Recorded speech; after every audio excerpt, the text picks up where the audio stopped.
Chère taille et chère communauté bien-aimée, bienvenue au Hameau du Haut. Et aujourd'hui, nous sommes le 19 avril de l'an 2018 et nous sommes dans la salle de l'eau tranquille pour la session de questions-réponses. Et nous sommes dans notre retraite francophone. Donc ce matin, c'est votre chance, l'opportunité pour vous de venir vous asseoir sur la chaise, qui est un peu loin, peut-être on la rapprochera un petit peu, et pour vous poser une question. Une question de votre cœur, une question concernant la pratique de la pleine conscience, de peut-être des difficultés que vous avez avec la pratique, dans votre quotidien, dans votre travail, avec votre famille, les relations. Donc vous pouvez venir poser votre question. Une question n'a pas besoin d'être trop longue. Et aussi de savoir qu'une question qui vient du cœur va aider beaucoup de personnes. Quelquefois on a une question, on se dit « oh ça va intéresser personne ». Mais en fait, une question qui est là dans notre cœur, et peut-être ça est là depuis un certain temps, et elle va aider beaucoup de personnes. Et moi j'aime beaucoup l'image que, en fait, on est peut-être comme une maison, ou quelque chose peut-être dans lequel il n'y a pas trop de fenêtres. On est peut-être dans une situation où on sent qu'on est un petit peu enfermé. Et on aimerait bien avoir une perspective un petit peu. Et nous, on est là, mais en fait, la réponse, elle est à l'intérieur, et nous, on est là pour peut-être ouvrir des fenêtres. Alors, peut-être qu'il y a une fenêtre qui va être vers l'est, et l'autre vers l'ouest, ou alors le sud, le nord. Donc, on va ouvrir des fenêtres. Donc, peut-être il y aura un d'entre nous qui va répondre à la question, ou alors peut-être deux. Et on essaiera peut-être de se limiter à deux, peut-être. Deux ou trois peut-être, mais on essaiera que nos réponses soient le plus complètes possible, mais en même temps de pouvoir laisser l'opportunité à plusieurs personnes de venir poser une question. On a à peu près 1h30. Alors aujourd'hui, on a beaucoup de chance. Je vais présenter brièvement le panel. À côté de moi, il y a ma grande sœur que beaucoup d'entre vous connaissent, sœur Yveline, qui a été l'abbesse pendant de très nombreuses années au Hameau du Bac, mais qui il y a quelques années a réussi à lâcher sa fonction d'abbesse pour pouvoir avoir plus de temps pour partager sa grande sagesse en offrant des retraites un peu partout dans le monde. Donc c'est une grande chance qu'elle soit là, profitez. Moi je suis très heureuse, comme ça je vais lui laisser répondre à vos questions. Et il y a le frère Fatki, beaucoup d'entre vous connaissez, qui est un moine du village depuis de très nombreuses années, mais qui pendant quelques années a décidé d'être un peu un ermite. Donc il s'est retiré pour pratiquer plus le silence et la méditation. Et nous sommes très heureux qu'il ait rejoint un peu la communauté pour nous offrir aussi les fruits de sa sagesse, sa pratique. Et puis à ma droite, il y a Marc Puissant, qui est un enseignant du Dharma laïque, un enfant de taille depuis de très très très nombreuses années. Et là, Marc vient d'écrire un livre qui va être publié très bientôt et qui est du mal au bien, de la souffrance au bonheur. Et c'est le questionnement entre la tradition chrétienne et la tradition bouddhiste. Et c'est un très beau livre. Donc, dans quelques mois, il va sortir ce livre. Et donc, Marc a une très grande connaissance à partir de ces deux racines. Et surtout, plus qu'une connaissance, une expérience intérieure. Et moi-même, sœur Daonim, voilà. Qui vit au hameau du Bas. Et j'ai vécu pendant 5 ans dans notre petit monastère aussi, à la Maison de l'Inspire, à côté de Paris, dans sœur Yaknim, qui vous a offert l'enseignement avant-hier, et l'abbesse. Donc voilà. Merci beaucoup. Donc voilà, soyez courageux. Et avant de poser votre question, ou vous n'avez pas besoin d'être courageux, profitez, on est entre amis. C'est merveilleux d'être assis ici, vous savez. Donc profitez, c'est une occasion unique de pouvoir voir tous ces beaux visages rayonnants et ces beaux sourires. Donc c'est une grande chance. Et avant de poser votre question, notre frère invitera un son de cloche. Et notre frère qui est à la cloche aujourd'hui, il vient du Mexique, mais il parle très bien le français. Et voilà. Et il nous a offert une très belle méditation guidée ce matin. Et que donc il vous a préparé pour recevoir la pluie du Dharma. C'était merveilleux. Donc voilà. Merci, chers amis. Venez.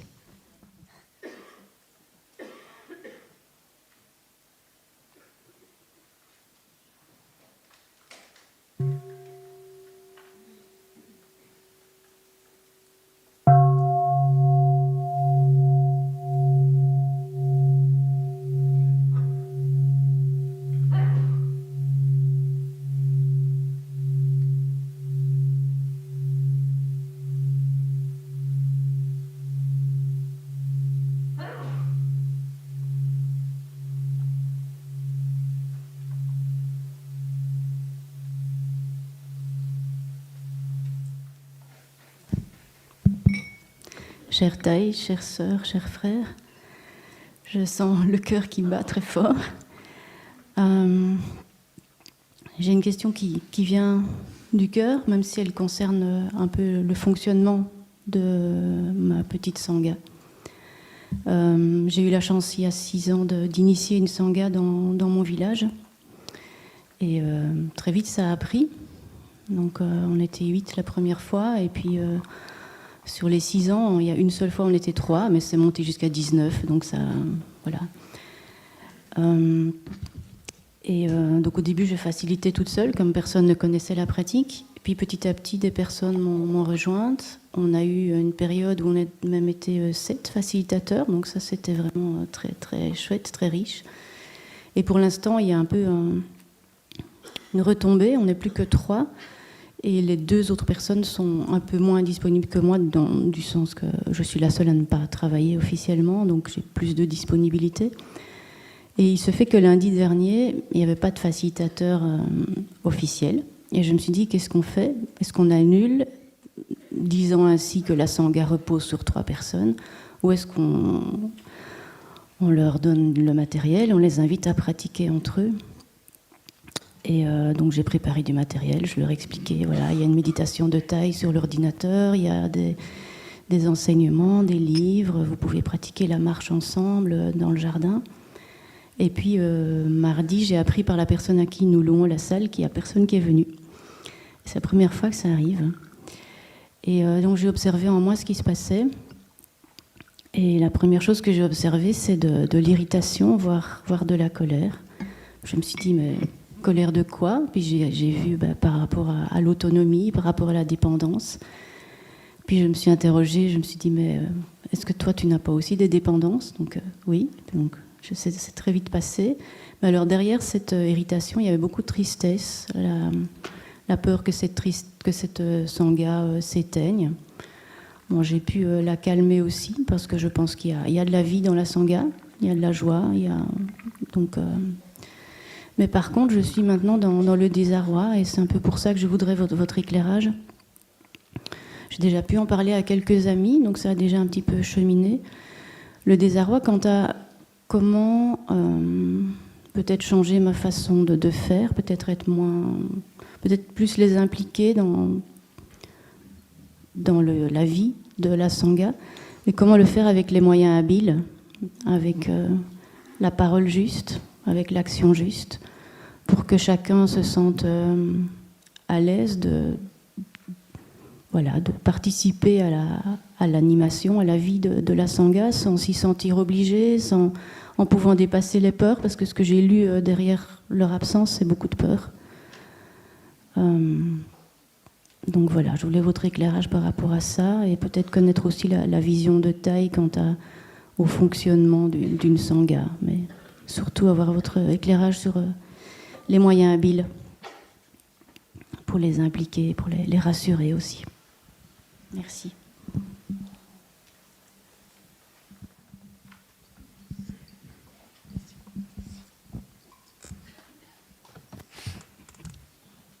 Chers Thay, chers amis,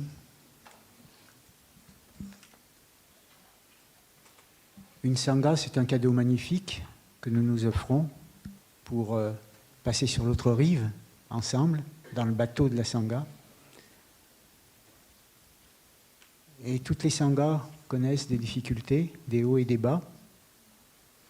Même les sanghas les plus florissantes, il y a des moments donnés, l'impermanence fait que des fois ça chute, soit parce qu'il y a des tensions internes, soit parce que les événements extérieurs, toutes les conditions ne sont pas réunies pour que ça fleurisse en permanence.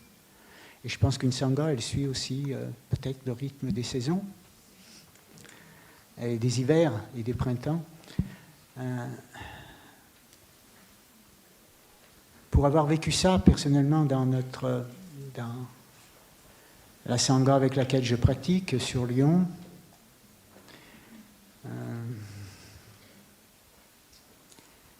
je crois que quand au départ j'étais venu ici avec pour la première fois il y a 22 ans, et j'avais à cœur, c'était la première fois que je découvrais le village des Pruniers, et de construire une sangha. Thay avait dit, en rentrant chez vous, construisez une sangha. Et j'étais plein de feu sacré, et j'ai rejoint un ami qui était Jean-Pierre Gauthier à l'époque, et à tous les deux, on a démarré une sangha. Mais on a eu du mal, ce que vient de dire Bénédicte, on a vécu ça. Et rétrospectivement, on s'est posé la question du pourquoi. Alors je ne dis pas que c'est la même chose pour vous, mais on était tellement exigeants, tellement animés en même temps par la volonté de bien faire, que quelque part, on faisait peut-être peur aux gens. On était très strict sur une sangha village des Pruniers, exactement comme on fait là. Et simplement qu'on avait peut-être oublié une chose, c'est que le cœur qui permet de faire lever la patte ou le levain de la sangha, c'est la fraternité. C'est être heureux ensemble, c'est être bien ensemble. Plutôt que d'entrer, dire on va pratiquer comme ci, comme ça, c'est déjà de se réunir avec des gens qui ont le même désir, bien sûr, mais cultiver la convivialité. Apprendre à se connaître, peut-être en dehors des soirées, faire des rencontres de temps en temps conviviales pour apprendre à mieux se connaître. Et puis, le problème aussi, quand il n'y a qu'une personne qui démarre une sangha et qui l'anime, parce que c'est la seule qui est allée au village des pruniers. Le risque, c'est qu'on soit le bon père ou la bonne mère de la Sangha. Les gens vont projeter sur nous leurs désirs, leur reconnaissance, mais aussi leur peur, et peut-être même leur jalousie. Et très souvent, c'est un des écueils importants qui peut entacher une Sangha, donc il faut qu'on soit vigilant et conscient de ça. Dès qu'on peut être à plusieurs pour animer, c'est important, que ce ne soit pas toujours le même qui anime, que ça ne se passe pas toujours chez la personne qui anime. Si on cumule à la fois une personne qui anime toujours la même, et que ça se passe chez cette personne-là, on est quelque part inconsciemment dans une situation de pouvoir.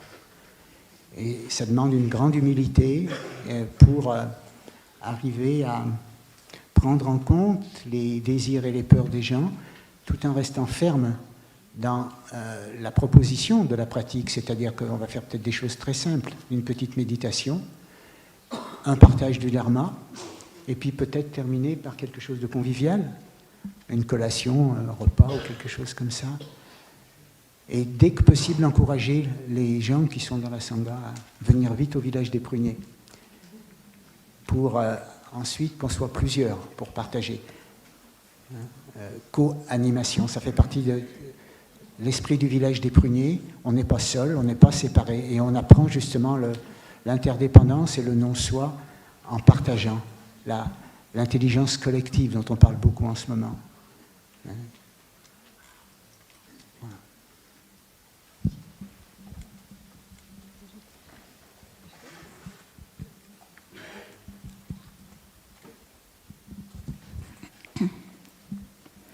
Merci de votre question.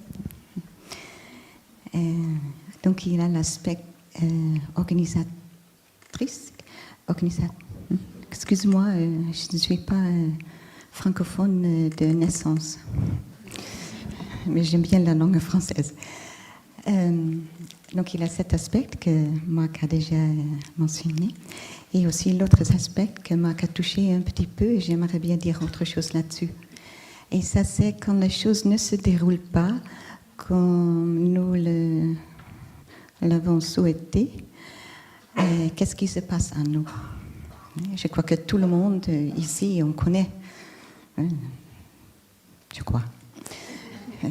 Je crois que nous ne sommes pas les seuls deux ici qui connaissent cette situation. Alors, quoi faire? Vous avez parlé de colère, tristesse, et souvent, c'est une situation que nous connaissons déjà. Nous avons déjà vécu ça, un moment dans notre vie. Quelque chose ne va pas, nous avons des attentes des autres et les attentes ne sont pas remplies.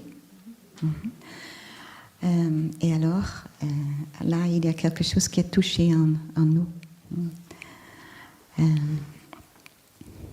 Tristesse, colère. Et peut-être que c'est une occasion de regarder vraiment profondément en nous. Quand est-ce que j'ai déjà vécu cela et qu'est-ce que c'était mon besoin? Parce qu'effectivement, sous la colère, souvent, il y a un besoin auquel il n'a pas été répondu. Et qu'est-ce que c'est, ce besoin? Et alors, moi aussi, je connais de temps en temps, je compte sur ma sœur ou quelqu'un de mes sœurs de faire quelque chose et ça ne se passe pas, elles ne le font pas. Donc, colère ou tristesse, je suis tout seul, je n'ai personne dans laquelle je peux prendre refuge, je ne peux pas compter sur elle et toute une histoire. Et je commence à regarder d'où est-ce que je connais cette situation. Et maintenant que je suis adulte, est-ce que moi, je peux répondre à le besoin auquel il n'a pas été répondu par les autres, moi-même? Qu'est-ce que je peux faire? De quoi est-ce que j'ai besoin? Et comment est-ce que je peux me procurer cela? Et tout au début, comment est-ce que moi, je peux le faire pour moi-même?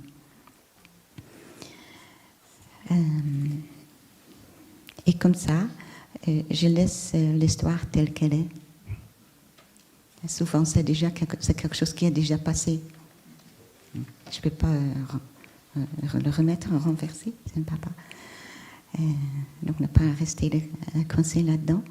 Mais comme Marc disait, l'utiliser comme une porte qui conduit à la guérison, à la transformation de moi-même.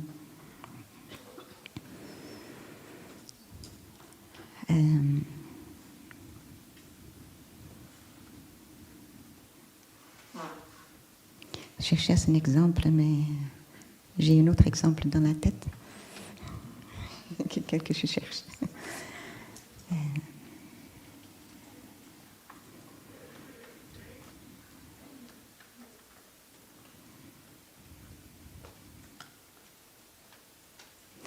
Bon. On m'avait demandé de donner un enseignement à un moment donné, et je sentais que ce n'était pas le moment pour moi de donner cet enseignement. Donc j'ai essayé de me débarrasser de cette responsabilité. Ça arrive.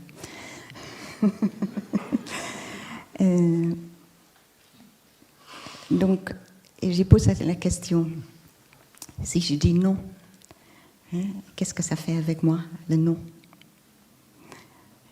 Donc il y a deux possibilités. Je peux dire non ou oui à la demande.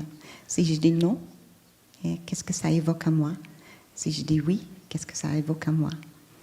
Le non, c'était je ne me sens pas tout à fait à l'aise avec ça.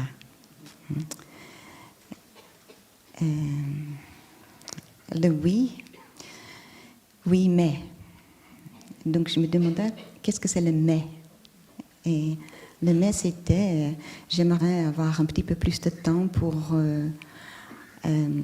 réfléchir, pour regarder ma pratique, comment est-ce que je peux répondre à la question, à la demande de donner un enseignement. Et là, je suis tombée sur un besoin. Ce n'était pas nécessairement le temps, mais c'était comment est-ce que je vais utiliser le temps que j'ai d'ici jusqu'à le moment. Qu'est-ce que je vais faire? Et je dis, bon d'accord, je vais arranger ma vie d'une telle façon que j'ai le temps de regarder profondément, aussi dans le sujet qu'on m'avait demandé de partager. Et qu'est-ce que je peux en faire? Donc je me suis donné ce temps, j'ai pris le temps et j'ai répondu à le besoin moi-même. Je n'ai pas attendu jusqu'à l'autre répond à mon besoin. Et là, j'ai trouvé la paix intérieure pour pouvoir donner l'enseignement. Et ça aussi, je fais en rétrospect, quand quelque chose est déjà passé, qu'est-ce que c'était le besoin, hein? Et bien sûr, c'est un besoin qui n'a pas encore été, auquel il n'a pas encore été répondu. Et aussi longtemps que ce besoin, qui est déjà là depuis longtemps, il n'y a pas une réponse, une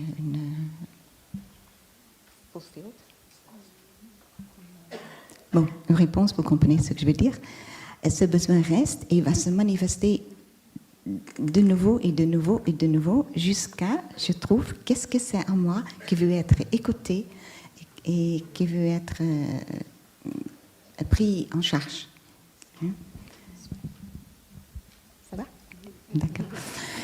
Voilà, jusqu'à là. Merci de votre patience. Merci.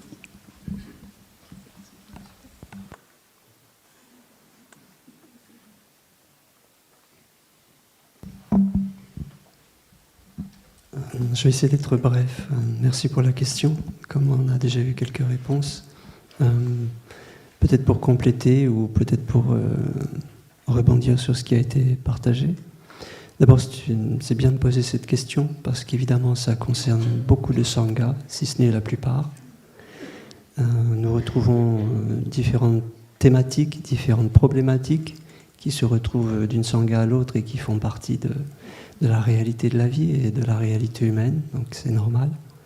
Effectivement, la question, c'est comment aborder ces difficultés que l'on rencontre en sangha.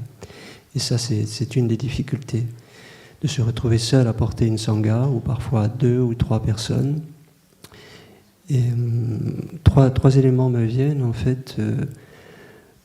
S'amuser ensemble, c'est un peu dans l'esprit de fraternité que Marc a rappelé à l'instant. Se rappeler à soi-même et se rappeler ensemble qu'on est là pour s'amuser. En venant m'asseoir ici, j'étais pas complètement à l'aise. Là, maintenant que je prends la parole, ça commence à aller mieux. Mais j'avais un peu les mains moites et je me suis dit à moi-même, et j'avais envie de le dire à vous tous, on est là pour s'amuser ensemble.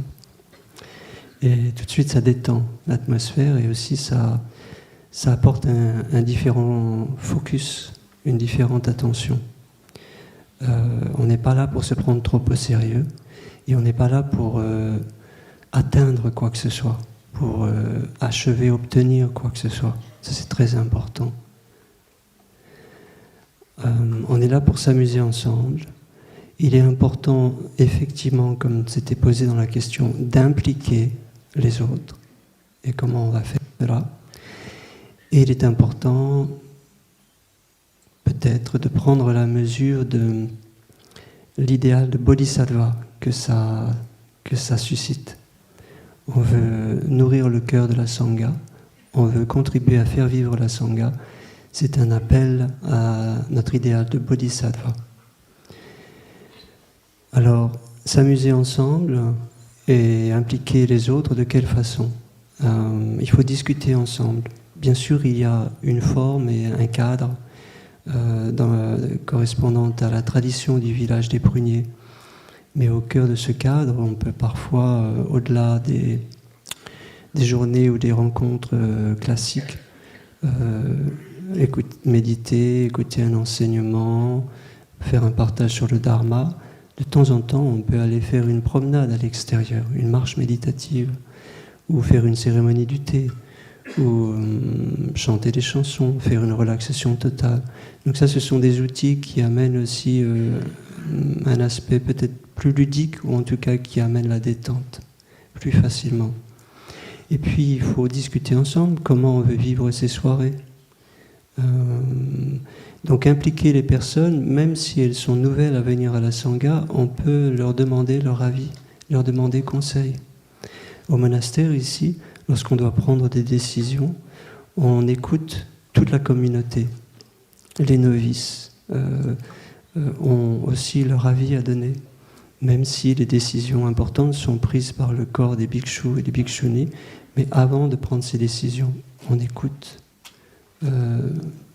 les novices et tout le monde a la possibilité de s'exprimer. Donc impliquer pour faire les choses ensemble. Et puis ensuite, l'idéal de Bodhisattva, c'est d'accepter que des fois, effectivement, on est seul, ou on est à 2 ou 3 à porter le bébé de la Sangha. Et ceci pendant des semaines ou des mois peut-être. Et si ça devient lourd au bout d'un moment, si on est fatigué, si on s'épuise, il faut faire des pauses. Ça fait rien si la Sangha ne se rencontre pas pendant quelques semaines, une saison. Et pour mieux reprendre ensuite, pour se régénérer, pour se renouveler, se rafraîchir. Donc on a le droit d'avoir ses propres limites physiques et psychologiques. On a le droit d'avoir besoin de se reposer. Et la vie est ainsi, il y a des hauts et des bas. Des fois, la Sangha, on est 19, des fois, on est 3 ou 4, c'est ça? C'est normal, c'est la vie, c'est organique. Et je pense que ça parle à beaucoup de Sangha, ce phénomène impermanent. Et l'idéal de Bodhisattva, c'est aussi de se dire, mais c'est relié à sa bodhicitta, à son aspiration à avancer sur ce chemin spirituel et à le partager avec d'autres. Donc, qu'est-ce que signifie pour moi la Sangha? Cette Sangha que j'ai aidé à faire vivre, que j'ai aidé à faire naître. Et si je nourris ce cœur, cette aspiration, ce cœur de servir le chemin spirituel, eh bien, je peux continuer à servir le cœur un peu plus léger, parce que je sais pourquoi je le fais. Même si je suis tout seul, toute seule, ou que nous sommes seulement 2 ou 3. Donc c'est aussi une question d'aller revisiter son aspiration, d'en prendre soin et de la fortifier.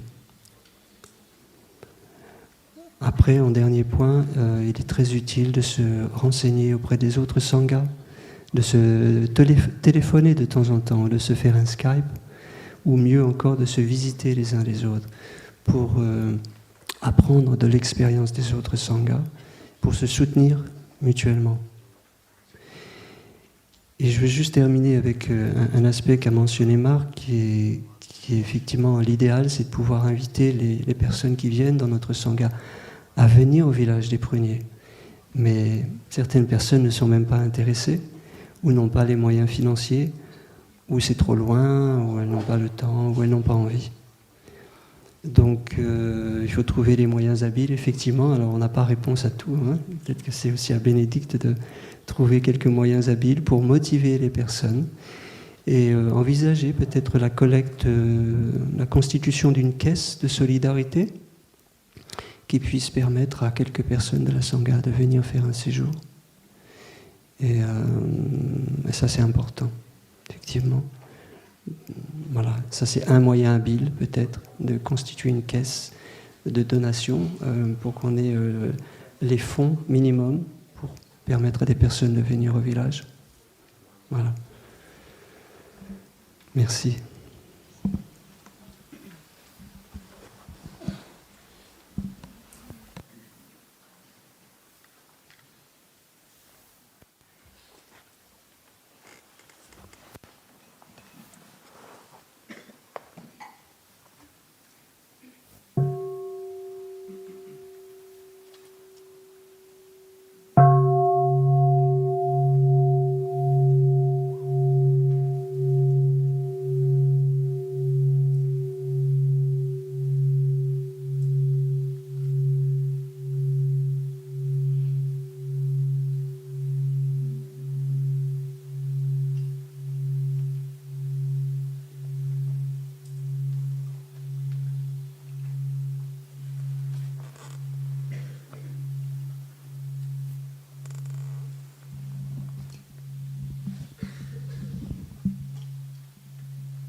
Chère Thaï, chère grande sœur, cher grand frère, cher Sangha, déjà merci beaucoup de nous offrir des conditions telles qu'une retraite francophone chaque année pour nous permettre d'exprimer le meilleur de nous-mêmes et de prendre soin de nos difficultés. Je voudrais vous demander votre éclairage et votre aide sur une difficulté que j'ai assez récente, je dirais 3-4 ans, qui est vraiment nouvelle pour moi. Difficulté qui est plutôt liée à quelque chose de positif. Je viens au village depuis 18 ans, de manière irrégulière. Je ne suis pas un bon pratiquant, je ne fais pas d'assises le matin, je bois une bière de temps en temps, je mange de la viande. Mais néanmoins, la pratique a changé vraiment profondément ma manière de me voir moi, de voir ma relation aux autres. Donc j'ai vraiment le sentiment d'avoir beaucoup progressé dans ma relation aux autres, de me sentir vraiment plus ancré, plus en paix, plus à l'écoute dans ma vie personnelle, professionnelle ou amicale. Et en fait, la difficulté que je rencontre, qui est récente pour moi, ou dont je prends conscience, c'est que, donc malgré toutes les imperfections que je peux avoir et que j'ai bien en tête, j'ai l'impression que plus j'ai le sentiment de progresser, de ne pas avoir besoin de relations de pouvoir, d'essayer d'être à l'écoute, d'être bienveillant, d'être respectueux, et donc ça me permet d'avoir beaucoup de bonnes relations, de plus en plus, amicales, familiales, professionnelles. Mais la difficulté que je rencontre, c'est que depuis quelques années, j'ai l'impression d'être exposé à de l'agressivité Et que je me dis de temps en temps, j'ai l'impression que d'être tranquille, d'être bienveillant, je sais pas, ça, pour certains, c'est agressant. Comme si on n'y croit pas à tout ça. Ou...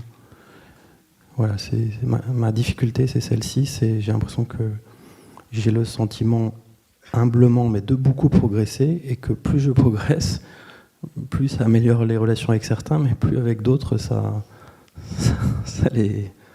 Voilà, je ne sais pas si d'autres partagent ce genre de difficultés, mais merci pour votre éclairage et votre aide.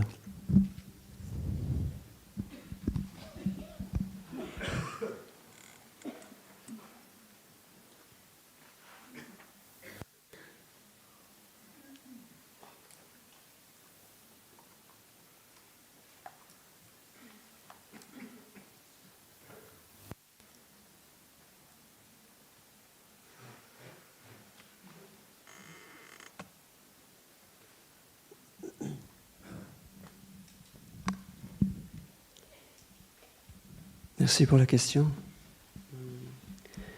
C'est bon signe, toutes ces difficultés qui apparaissent. Je crois que plus on pratique, plus les obstacles sont à la hauteur de notre pratique. Peut-être. Je pense que c'est normal. Dans un sens. D'abord, il est encourageant d'entendre qu'au moins en partie les relations s'améliorent. Ça nous donne le baume au cœur pour pouvoir faire face aux relations qui sont plus de l'ordre de l'adversité. Et oui, peut-être on peut aussi se dire, c'est bon signe, j'ai de vrais défis dans ma pratique, parce que la pratique, ce n'est pas fait pour s'endormir sur ses lauriers. Ah, ça y est, maintenant je suis devenu un bon pratiquant. Bon pratiquant ou pas bon pratiquant, ce sont des idées. On est des pratiquants, c'est tout. Mais ça invite aussi à interroger en soi. C'est précisément ça la pratique aussi, c'est d'être en chemin. Donc on est en chemin à l'intérieur de soi. Les difficultés que je rencontre dans ma vie, au quotidien, enfin quand elles apparaissent, qui sont la plupart du temps évidemment des difficultés relationnelles ou des incidents relationnels, des contrariétés, des fâcheries, elles m'invitent toujours à revenir en moi et à me remettre en question et à interroger quelle est ma part de responsabilité là-dedans. Qu'est-ce que ça me dit en fait dans ma façon de parler, dans ma façon de me comporter, dans ce que je dis ou dans ce que je ne dis pas. Et donc c'est peut-être une invitation à interroger sa bienveillance. Peut-être que cette bienveillance, parfois, elle est effectivement assez juste, assez bien posée. Et puis à d'autres moments, peut-être que c'est une habitude comportementale et on ne s'en rend pas compte à ce moment-là. C'est la période où on s'endort sur ses lauriers. On n'est pas vigilant. Et là, des rencontres se font qui nous rattrapent et qui viennent interroger ça. Donc c'est très bien, c'est nécessaire pour continuer d'avancer. Je me souviens à un enseignement, il y a quelques mois, Sœur Gina avait donné un enseignement et j'avais apprécié cette phrase ce sont des erreurs que j'apprends.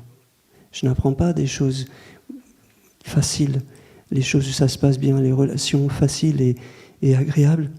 C'est pas là que j'apprends beaucoup. C'est dans les difficultés et les erreurs aussi que je commets ou que les autres commettent que j'apprends beaucoup. Et si on s'arrête un instant et qu'on regarde dans son expérience, on se rend compte que ce sont de nos erreurs que nous apprenons le plus, probablement. Ou bien en observant le monde autour de soi et la façon dont les autres se comportent aussi. Donc ces difficultés sont une invitation à regarder profondément et à interroger la situation, la relation, et chercher dans le fond de son cœur comment on peut effectivement encore mieux faire interroger cette bienveillance, la remettre en question, pour lui permettre de continuer de grandir, et de grandir avec pertinence. La bienveillance, ce n'est pas quelque chose que je vais ressortir dans toutes mes interactions comme ça. C'est une attitude qui s'actualise à chaque rencontre, à chaque relation, pour que ce soit authentique et vrai. Donc on pourrait dire, je ne sais pas ce que c'est être bienveillant. Mais à un moment donné, j'ai une réponse à une situation, à une interaction, à une parole. Et peut-être que cette réponse, elle relève d'une certaine bienveillance. Et parfois non, parfois on est maladroit, on est rattrapé par certaines habitudes, et on apprend, on se relève et on se remet en chemin. Donc c'est bon signe, vous avez beaucoup de chance.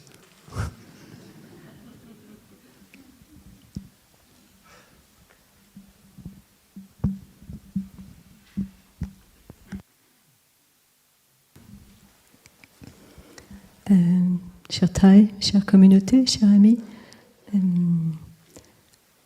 parce que vous dites que vous venez déjà depuis 18 ans, donc j'imagine que vous avez déjà entendu parler de la conscience du tréfonds, et aussi notre frère Fapliou et sœur Yakni m'ont parlé un peu des graines, et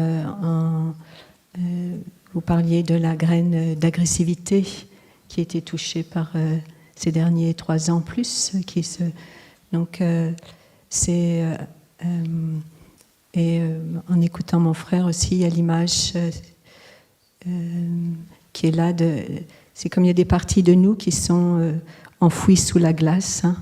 Il y a la glace et c'est enfoui sous la glace. C'est caché un petit peu ou c'est glacé là. Et qu'avec la pratique, petit à petit, la glace va fondre. Et il y a des choses que l'on découvre de nous-mêmes et qui n'ont pas circulé, en fait, et qui sont enfouies et qui restent là, dormantes. Hein. Et bien sûr, avec la pratique, petit à petit, notre cœur s'ouvre, le cœur de la compassion va s'ouvrir et les situations vont venir et toucher. Alors qu'avant, on arrivait et ça ne touchait pas trop, mais là, ça touche ces graines que l'on a tous, les graines d'agressivité, de colère. Hein. Et comme disait mon frère, c'est parce que sur le chemin de la pratique, c'est justement ces situations qui vont nous aider à faire grandir ce cœur de la compassion encore plus et encore plus et encore plus. Et on fait fondre la glace dans laquelle on est.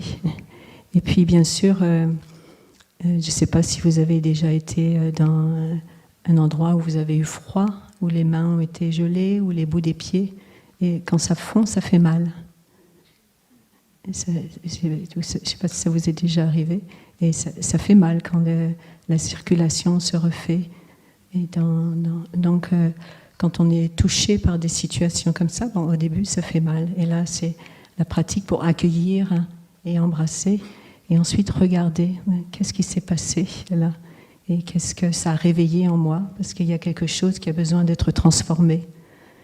Cette agressivité, elle a besoin d'être transformée pour qu'ensuite, quand on est en contact avec des personnes agressives, on répond avec un cœur de compassion et de paix. Donc, récemment, notre grande sœur aussi, dans un de ses enseignements, elle disait qu'il faut être proactif. Hein. Et là, vous disiez, ok, la pratique, mais là, peut-être regarder un petit peu plus profondément dans le verre de bière.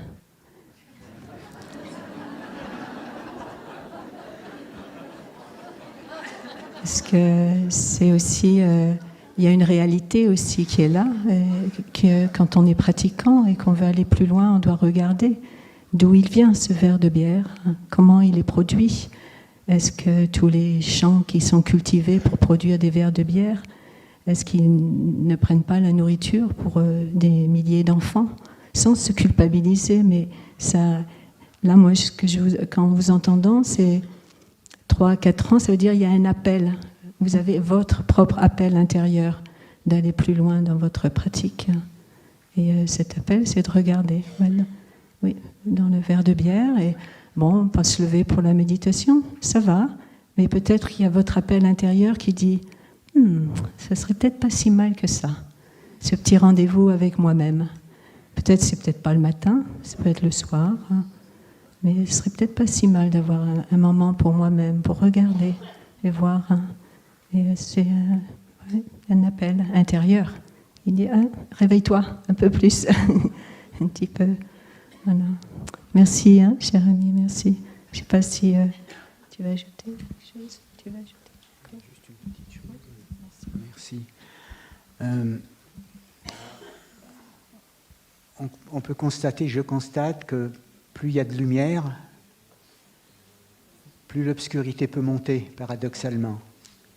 Et tous les grands bodhisattvas, le Bouddha, Jésus, Martin Luther King, Gandhi, en même temps qu'ils offraient de plus en plus d'amour, ils ont cristallisé de plus en plus d'obscurité qui s'est traduite par de la haine, dont certains d'entre eux ont été assassinés ou tués. Alors, je ne souhaite pas que ça nous arrive, mais je pense qu'il faut être conscient que, et là, dans la société actuelle, c'est ce qui se passe, je pense que face à il y a énormément d'obscurité et de mal-être et d'angoisse, de peur, mais dans le même temps, il y a peut-être plus que jamais des îlots de lumière, comme dit sœur Elisabeth, des oasis de lumière qui fleurissent aussi. Et cette lumière peut agacer certains, parce qu'elle entraîne chez ceux qui sont encore dans l'obscurité, qui n'ont pas été éveillés, peut-être que ça touche en eux des choses profondes, mais les énergies d'habitude sont telles qu'on pressent que ce changement d'amour que nous propose l'autre, ça remettrait tellement en question notre manière de fonctionner que ça peut créer de l'agressivité. Et je comprends qu'on puisse être déçu quand on donne le meilleur de nous-mêmes, comme tu le fais, je sais, dans ton engagement dans les banlieues. Et là, je pense qu'on touche vraiment le cœur du bodhisattva, comme ça a été dit. Le bodhisattva, non seulement il est dans la bonté aimante, la compassion, la joie, mais aussi l'équanimité. L'équanimité ou l'inclusivité, c'est cette capacité à donner, à offrir, à ouvrir son cœur de plus en plus grand pour que je puisse voir la lumière en chacun des personnes, pour accueillir tout ce qui vient, y compris le désagréable. Et le Bouddha donne cet exemple du bol du sel, de la poignée de sel dans un bol d'eau. Si je le bois, c'est imbuvable. Le bol, c'est la capacité de mon cœur qui est encore petit. Mais si j'agrandis mon cœur à la dimension du lac, la même poignée de sel qui est, je dirais, la souffrance ou l'agressivité que je reçois, elle ne va pas me polluer et je vais pouvoir l'accueillir. Alors après, le point important, je crois, c'est que, comme je partageais hier soir, beaucoup d'entre nous, on est des assoiffés d'amour et on souhaiterait avoir de la reconnaissance dans ce qu'on offre aux gens. Et le bodhisattva, c'est celui qui donne sans attendre de retour, donner gratuitement. Et ça, c'est pas facile parce qu'on est tous dans la demande de reconnaissance et d'amour. Et tant que j'attends cette reconnaissance et cet amour des autres, je serai déçu. Les autres peuvent contribuer à me donner de l'amour et de la reconnaissance, mais ce n'est pas eux qui vont combler mon manque ou mon désir de reconnaissance. Donc, comme le disait Sœur Gina tout à l'heure, ou Fatki, ça va m'obliger à revenir profondément pour développer cette tendresse en moi à partir de la déception qui naît, ou du sentiment d'agressivité, du sentiment de tristesse, de déception que je ressens dans ces moments-là. C'est de prendre soin de moi comme une mère bienveillante prend soin de moi, ou comme un père bienveillant prend soin de moi. Et je me donne cet amour qui me manque peut-être pour pouvoir me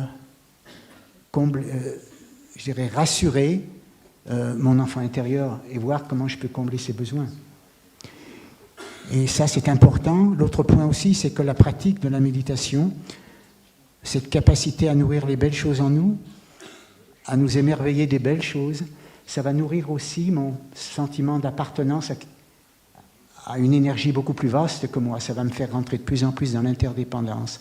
Et quand je peux pratiquer dans cette sensation que je suis relié aux autres à travers la beauté, à travers le chant des oiseaux, à travers les fleurs, à travers la nourriture que je mange, ça me donne ce sentiment d'être porté par plus vaste que moi, d'être dans une énergie d'amour. Et si je combine à la fois cette tendresse pour moi-même, en étant le bon père ou la bonne mère pour moi-même, et que je combine aussi cette expérience de la méditation, de la vision profonde, qui me fait rentrer dans cette paix profonde, qui me fait me sentir aimé, porté, guidé par plus vaste que moi, je serai de moins en moins dans l'attente du retour et de la reconnaissance des autres, et je pourrai de mieux en mieux accepter les critiques et voir les réactions agressives que je pourrais recevoir.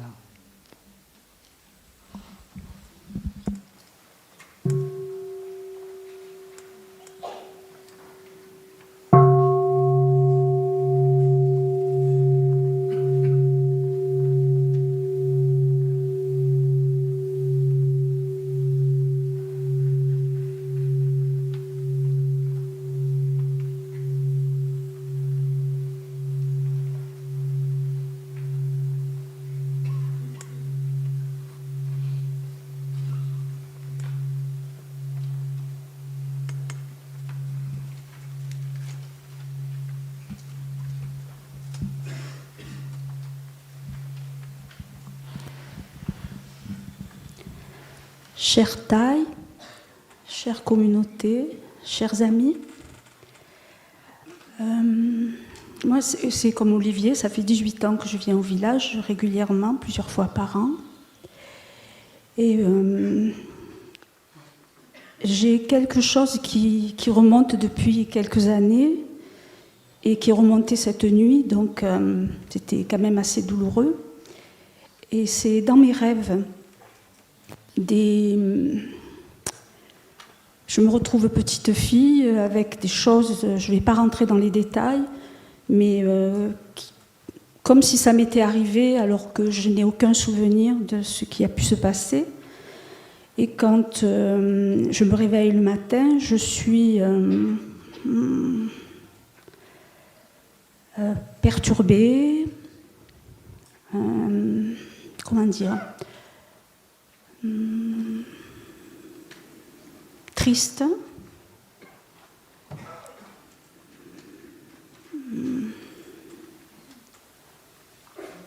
pas de la colère, du ressentiment. Et donc ça, c'est ce que je ressens. Puis après, ça se manifeste par de l'irritation et ça colore ma journée de façon un peu sombre. Et j'ai eu la chance de rencontrer un ami de la Marc, d'ailleurs, à qui j'ai pu demander de me prendre dans les bras. Ça m'a fait énormément de bien, j'ai pu respirer. Mon mari aussi, que j'ai rencontré à un moment donné. Donc j'ai eu vraiment besoin de me sentir sécurisée. Voilà, besoin de sécurité. Pourtant, cet enfant, je le rencontre depuis de nombreuses années et en ce moment, collectivement, dans notre sangha, on fait la rencontre de l'enfant intérieur, aussi bien en méditation qu'en relaxation. Et là, j'ai l'impression que c'est effectivement cette part glacée qui est en moi, qui est en train de ressurgir, et voilà, qui se manifeste. Donc j'ai eu quelques éclairages par rapport au fait que c'est glacé, oui, effectivement, je pense que c'est glacé. Et est-ce que c'est normal que ça remonte dans les rêves ? Voilà. Merci de votre éclairage. Ta question, c'est est-ce que c'est normal ? Oui, que ça remonte, que des souffrances dont je ne me souviens pas, je ne rentre pas dans le détail, qui remontent, mais je ne me souviens pas de ça qui aurait pu se passer dans la réalité, quoi. Voilà. Donc ça remonte dans les rêves, mais pas... Ça remonte que dans les rêves. Voilà. Si je me fais comprendre. Merci.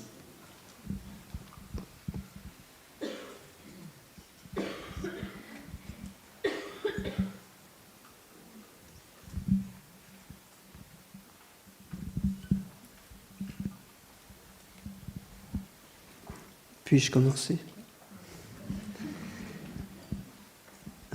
Oui, c'est normal. Puisque ça se passe, c'est que ça doit être normal. Et aussi parce que, effectivement, des mémoires trop douloureuses pour être accueillies à la conscience, dans la conscience mentale, dans notre vie quotidienne, en journée, leur seul mode d'expression, c'est la nuit. Lorsqu'on est dans un relâchement complet et dans une sorte d'observation des rêves, parce qu'il y a les rêves, nous sommes acteurs des rêves, mais il y a aussi une forme, semble-t-il, d'observation de nos rêves. Preuve en est, c'est que l'on peut quand même expliquer ces rêves.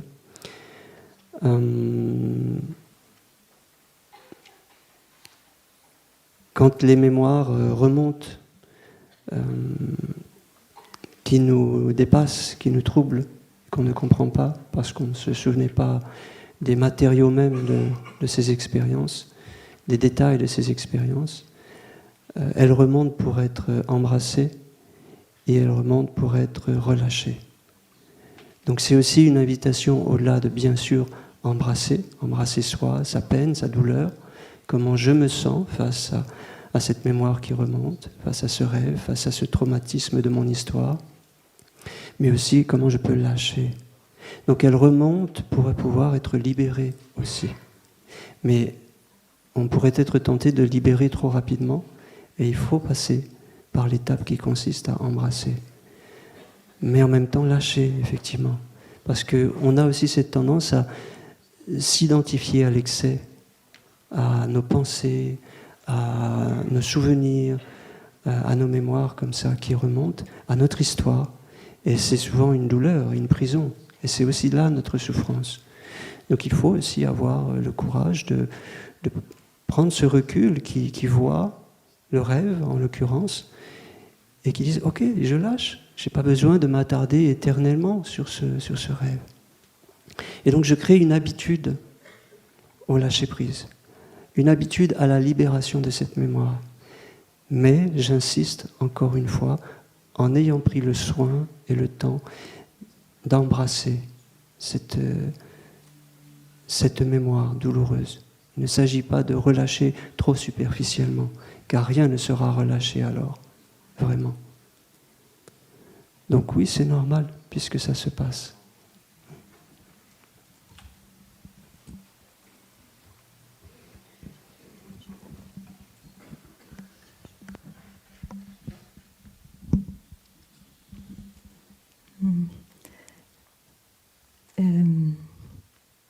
Je vais prendre de mon expérience personnelle. Personnellement, il y a des rêves qui me marquent et qui sont là. Ce que je fais et qui quelquefois sont...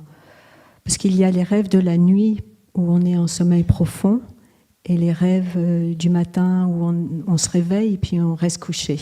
Et là, c'est là où l'esprit commence à s'agiter, il y a plein de choses. Donc, il y a différentes sortes de temps de la nuit aussi où on peut distinguer. Si c'est les rêves du matin, c'est l'esprit et puis on le laisse courir. Donc, c'est pour ça, souvent, c'est beaucoup mieux. C'est pour ça qu'on se lève tôt. Parce que, normalement, l'idéal, c'est dès qu'on se réveille, se lever. Autrement, l'esprit commence à se mettre en route et en fait, on se réveille beaucoup plus fatigué que si on se lève tôt. Donc, ça, c'est aussi une raison pourquoi on se lève tôt et aussi pour d'autres raisons, pour bénéficier de la belle énergie. Mais le rêve, il y a le rêve de la nuit et qui sont plus forts parce que ça, dans le tréfonds, dans la conscience qui est profonde, qui s'élève. Et donc, ce que je fais, moi, généralement, le matin, ce qui reste, parce qu'ils peuvent partir très vite aussi, et puis après, c'est notre imaginaire qui peut mettre d'autres mots, je les écris. Je les pose. Et comme disait frère Fabki, je lâche.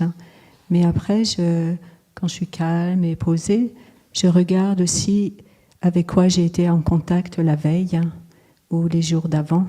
Et là, j'entendais que vous pratiquez beaucoup sur l'enfant intérieur dans votre sangha. Donc, pour sûr, ça fait remonter des choses.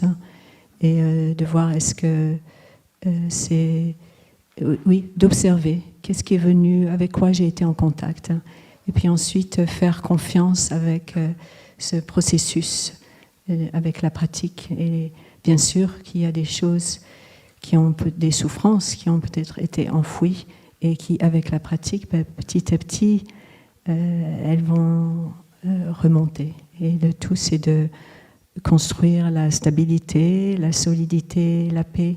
Et comme tu as fait ce matin, aller voir un ami de pratique et se faire prendre dans les bras. Et voilà, et c'est laisser le processus se faire avec tendresse et patience, hein, et d'accueillir. Hein, la chose, c'est de faire, surtout si c'est des choses, des souffrances enfouies qu'on ne se souvient pas, c'est pas forcément chercher à les faire remonter, mais c'est être conscient aussi que les choses en nous, les situations extérieures vont toucher aussi cet aspect. Et c'est de voir, de reconnaître. Ça va nous aider à reconnaître aussi dans notre quotidien des choses qui nous sont difficiles, parce que ça a une relation entre la souffrance et l'enfant intérieur qui réclame d'être vu et guéri, ou des choses comme ça. Donc,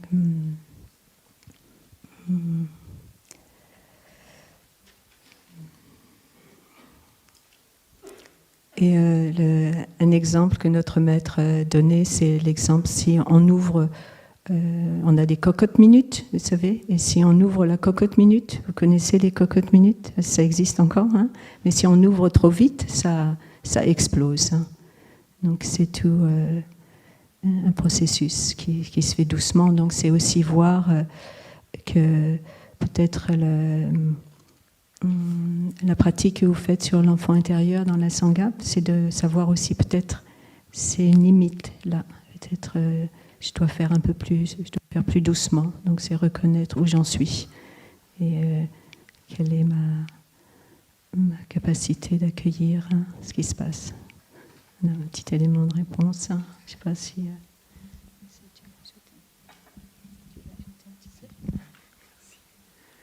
Oui, un petit complément par rapport à ce qui a été dit de ma propre expérience. J'ai travaillé longtemps sur les rêves, plusieurs années en écrivant des cahiers et des cahiers de rêves. Et il y avait des peurs, entre autres très violentes, de meurtres, de nuits noires qui me arrivaient au petit matin. Et pendant longtemps, j'ai me posé la question, qu'est-ce que ça veut dire ? Et je ne trouvais pas de réponse. Et comme ça a été dit, des fois, il faut comprendre que pendant un moment donné, il n'y a rien à comprendre. La seule chose à comprendre, c'est qu'il n'y a rien à comprendre. Et je veux à tout prix comprendre. Qui veut à tout prix comprendre ? Souvent, c'est mon ego, pour se rassurer. Et c'est important dans ces moments-là de dire, OK, je suis mal, mais j'accepte d'être mal, j'aimerais comprendre, et j'accepte de ne pas pouvoir comprendre, de lâcher prise à ce niveau-là. Et ça peut être, à ce moment-là, peut-être une ouverture. Moi, c'était le cas dans certains rêves. L'expérience nous montre que dans nos souffrances, et Tai nous le dit, il y a une part qui appartient à mon propre vécu. Il y a une part qui est de l'héritage de mes parents, de mes grands-parents et de la lignée. Et il y a une part qui appartient à l'inconscient collectif aussi. Certains diront aussi une part qui appartient à mes vies antérieures. Mais dans notre pratique, on ne parle pas trop des vies antérieures, donc je ne vais rien en dire ici. Mais pour avoir pendant des années avoir été obsédé par ce noir et cette violence et un bruit énorme qui venait à la fin de mes rêves, un bruit dans mes oreilles, j'ai entamé un travail d'aide en décodage biologique et en psychogénéalogie parce que je n'y arrivais pas. Et là, j'ai pu vivre petit à petit, après quelques séances, j'ai pu recontacter mon grand-père qui est mort à la guerre de 14. Je ne savais rien de lui parce qu'il est porté disparu. Il n'y a pas de tombe, on ne connaissait rien de lui. Et ma grand-mère elle a appris longtemps après, dans les années 20, sa mort, portée disparue, elle a pété les plombs. Et c'était un déni complet. Et ce grand-père, je ne connaissais rien de lui. Et j'ai eu une vision dans un rêve. Et là, la thérapeute qui m'accompagnait disait, mais appelez ce grand-père. Il est toujours vivant en vous. Appelez-le, peut-être qu'il a quelque chose à vous dire. Et j'ai eu une vision d'une bombe qui éclatait. J'ai vu un cratère et une explosion qui était en moi, mais en dehors de moi, c'est difficile à traduire. Et en recherchant sur Internet, j'ai pu avoir des informations. Je savais dans quel régiment il était, à quelle date il a été porté disparu. J'ai retrouvé le carnet de bord de son capitaine. Et mon grand-père a été un des mutins. Au début de la guerre, les mutins, on ne les fusillait pas. Il ne voulait pas combattre les Allemands. Et il a dit non. Et du coup, il a été envoyé, désarmé, dans les lignes allemandes. Et c'est raconté textuellement, avec 3 camarades. Et ils ont explosé par un mortier, une bombe de mortier. Et du coup, ça m'a fait... J'ai vu ce grand-père qui a osé dire ça, qui a osé dire non, je ne veux pas tuer. Et dans le même temps, ce grand-père avait adopté la petite fille de ma grand-mère avec qui il s'est marié, grand-mère qui avait été violée, et que cet enfant était né d'un viol. Et du coup, ce grand-père, j'ai eu une affection pour lui. Je suis rentré en lien avec lui. Je lui ai parlé, je lui ai écrit des lettres pour lui dire qu'il faisait partie de la famille. J'ai fait une cérémonie avec mes enfants où j'ai mis sa photo sur l'arbre généalogique, la seule photo que j'ai retrouvée de lui. Et il y a une émotion très très forte qui est née où j'ai dit « Grand-père, tu fais partie de la famille, je te porte en moi, tu peux partir en paix, parce que je sais que tu es mort de mort violente. » Et les rêves de violence ont complètement cessé. Et ce grand-père, il m'accompagne jour après jour. Et c'est important de se souvenir qu'on pratique pas seulement pour nous, pour guérir nos blessures, mais pour nos ancêtres et pour nos descendants aussi. Parce que cette cérémonie que nous avons faite avec mes enfants et mes petits-enfants, ça les a tous très émus. Et ils parlent du grand-père Joseph avec une grande reconnaissance et beaucoup de gratitude. Chère Thaï, chers amis, chers sanghas, monastiques, laïcs, j'ai eu la très très grande chance de ma vie de rencontrer Thaï il y a 7 ans, 7-8 ans. Depuis, je pratique dans la Sangha d'Angoulême, pas très loin d'ici, et c'est d'immenses bienfaits. Thaï, la Sangha, m'ont permis de transformer des souffrances, de continuer à transformer des souffrances très fortes. Donc je voulais simplement exprimer ma gratitude. Apporter un témoignage aussi sur les sanghas et la vie des sanghas de la personne et peut-être à tous. Il y a quelques semaines, le responsable de notre sangha n'était pas disponible et il m'avait demandé de guider une méditation. Il n'était pas là, donc il m'avait demandé de guider une méditation et de choisir des enseignements de Thaï. Autant dire que sur le moment, j'ai eu beaucoup d'émotions, le cerveau, le cœur aussi, et j'ai commencé par dire non, je ne pourrais pas, et puis j'ai fait. Et je voudrais dire que c'est un cadeau, alors pour la personne qui s'est exprimée tout à l'heure, si on peut dire quelque chose aux membres des sanghas, c'est que de préparer des sanghas, c'est un cadeau merveilleux. Ça amène à lire beaucoup des écrits de Thaï, ça amène à écouter Thaï, et je pense qu'il n'y a pas meilleur arrosage des graines que de choisir pour les autres de la Sangha, choisir des enseignements de Thaï. Ça amène à beaucoup écouter et ça a été extrêmement bénéfique pour moi. Donc c'est un véritable cadeau que de demander à quelqu'un de sa Sangha, qui est très néophyte dans ce domaine, mais de lui demander de préparer pour les autres. Alors on a préparé à 2, Et voilà, il en est sorti quelque chose d'un véritable cadeau pour moi. Donc n'hésitez pas à demander aux personnes de votre sangha, si vous en êtes responsable, de prendre votre place. Ça sera un cadeau que vous leur ferez. La deuxième chose, c'est une question. Thaï est la rencontre de ma vie.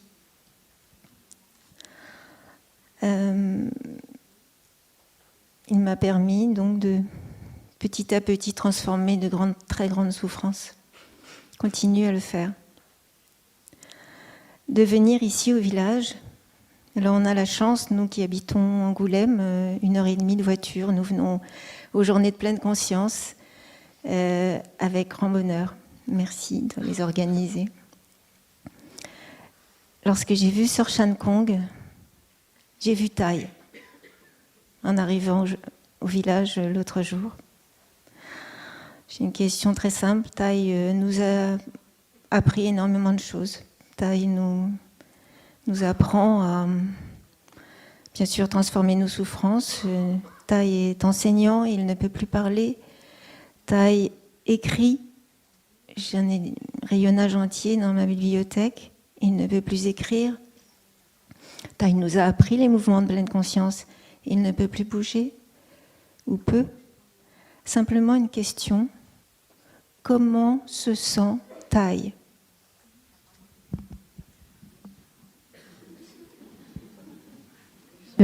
Shami, je pense que plus tard, Suko Shankong, qui est assise là-bas, elle nous donnera des nouvelles de Thaï. Okay. Donc elle pourra répondre à votre question un peu plus tard. Merci beaucoup. Merci.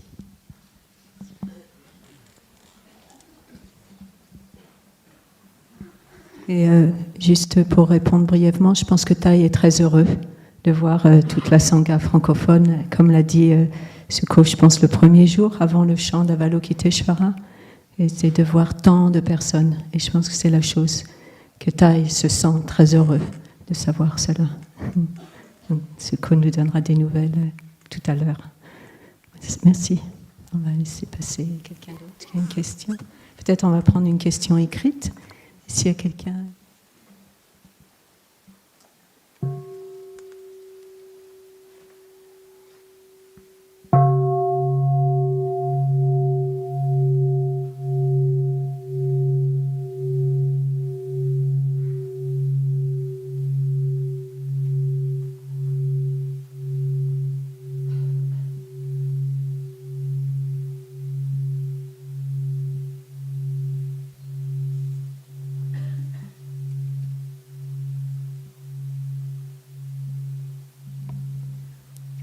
La question, c'est comment pratiquer le renouveau dans une relation très dégradée quand l'autre refuse une médiation extérieure.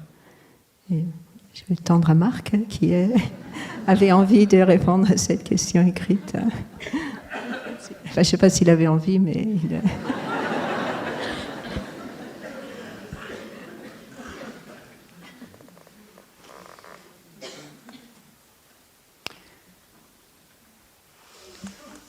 Pour faire un renouveau, il y a plusieurs conditions nécessaires. La première, c'est est-ce que les deux personnes ont le profond désir de se réconcilier, d'aller vers de l'harmonie. La deuxième raison, la deuxième, je dirais, importante, c'est est-ce que chacun des deux personnes, si c'est deux personnes, ont le désir profond de se remettre en question, c'est-à-dire de regarder quelle est la part de leur responsabilité dans ce différend ou dans ce conflit. Et j'en rajouterai une troisième qui est, quand il y a une tension ou un conflit, que ce soit dans un couple ou entre deux personnes, très souvent, chacun des deux personnes ou une des deux personnes est persuadée d'avoir raison. C'est-à-dire, elle est dans la vérité et c'est l'autre qui est responsable. Donc c'est à l'autre de changer. Et on s'accroche comme ça à des visions, des croyances, des vérités qui en fait ne sont que des points de vue. C'est mon point de vue qui est filtré par mes perceptions erronées, par ma propre histoire, qui fait que je vais m'accrocher à mes croyances ou à ce qui est juste, ce que j'estime juste, et c'est l'autre qui est injuste. Donc ça pose la question de l'amour-propre, donc de regarder profondément l'amour-propre. Et il y a des personnes qui peuvent répondre aux deux premières questions, c'est-à-dire, oui, j'ai le désir d'être en harmonie, oui, j'ai le désir de regarder profondément en moi, mais qui ne sont pas capables de lâcher prise de ce qu'ils pensent être la vérité ou leur point de vue. Ça demande beaucoup d'humilité. Ça demande beaucoup d'humilité pour voir si on peut arriver à un compromis, c'est-à-dire qu'il y a un effort des deux côtés qui est fait. Mais quand la personne refuse un renouveau, il faut prendre acte et surtout pas faire de forcing. Ce renouveau que je souhaite, cette réconciliation, elle est peut-être impossible dans l'instant, elle le sera peut-être dans quelque temps, ou elle le sera peut-être plus. Réconciliation nécessite la rencontre de deux personnes. Or, une personne refuse, mais cette personne peut être malade, elle peut être à l'autre bout du monde, elle peut être décédée. Est-ce qu'un renouveau est possible dans ce cas-là? Est-ce qu'une réconciliation est possible? Alors, moi, je vais différencier la vision profonde qui me permet de voir ce qui s'est joué pendant cette relation difficile avec la personne, ce qui a été réveillé en moi de graines de l'enfant blessé, d'en prendre soin, d'être tendre pour moi, de combler les besoins qui n'étaient pas comblés en moi, dans la colère ou l'incompréhension que je recevais de l'autre. Et puis, dans un deuxième temps, quand j'ai pu faire cette réconciliation en moi avec ma part d'enfant blessé, avec ma part de colère, de frustration, de peur, accepter cette part d'ombre qui fait partie de dire oui à ce qui est et non pas ce que je voudrais qu'il soit, c'est entrer en guérison. C'est rentrer en réconciliation avec moi de la part de lumière et de la part d'ombre que je porte en moi. Et dans un deuxième temps, je vais pouvoir faire ce travail pour celui qui refuse. Pourquoi est-ce qu'il refuse? Qu'il soit encore vivant ou qu'il soit décédé, je vais lui parler et je vais essayer d'imaginer l'enfant de 5 ans. Et je trouve que la méditation de l'enfant de 5 ans que nous propose Thaï, pour moi, ou pour celui qui refuse et qui m'a blessé, je vais m'apercevoir que cette personne, elle aussi, a été une enfant blessée et que peut-être, si j'avais été à sa place, j'aurais eu la même réaction. Hein. Un peu comme quand Thaï médite son poème sur le pirate qui a violé la jeune fille. Il commence à entrer en compassion, déjà à embrasser sa colère, parce que dans un premier temps, c'était inacceptable. Et très vite, il embrasse sa colère en lui, il pense à la jeune fille, son cœur s'ouvre à la compassion, et dans un deuxième temps, il pense au pirate. Et il se dit, si j'avais été dans les mêmes conditions de vie que le pirate, peut-être que je serais devenu moi-même un pirate. Et du coup, entrer en compassion avec l'autre. Et ça permet de pardonner. Je peux pardonner tout seul, mais je ne peux pas me réconcilier tout seul. Vous voyez la différence? Je peux pardonner ma part de responsabilité dans ce conflit. Je peux pardonner à l'autre, qu'il soit là ou pas là, le mal qu'il m'a fait. C'est-à-dire, quelque part, dans cette vision de l'inter-être, sa souffrance est ma souffrance est la sienne. Et nous avions peut-être comme mission de nous rencontrer pour comprendre quelque chose de notre héritage ou de notre enfance qui n'avait pas été compris. Paradoxalement, c'est cette souffrance peut-être qui va me faire grandir. Et si je peux pardonner, je vais me libérer extraordinairement. Je ne vais rien attendre de l'autre. Je ne vais pas attendre de retour. Je vais pouvoir dire l'autre, il ne veut pas rentrer en réconciliation avec moi, il refuse.